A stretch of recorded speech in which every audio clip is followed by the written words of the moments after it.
Roli i Shtjefan Xheçovit në mbledhjen e kanunit të Lek Dukagjinit, cili ka qenë zoti Il?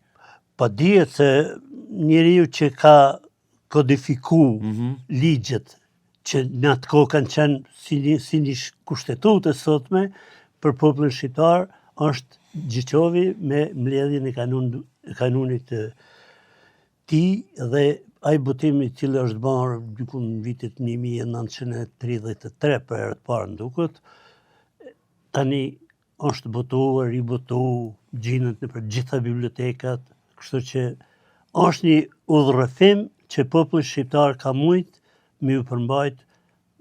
Disa gjëra tash duhet ndryshu sepse ligjet e reja janë më në perspektivë. Përndryshe kanuni është një vepër e madhe, vepër shumë e çmueshme. Ai ka shkruar edhe vepra tjera, agimi i qytetënisë, janë disa vepra vjersha, sa ai ka shërbyer në shumë vende, në Korbinë, në për shumë vende të Shqipërisë edhe të Kosovës, prandaj është fytyrë historike. Patjetër që po.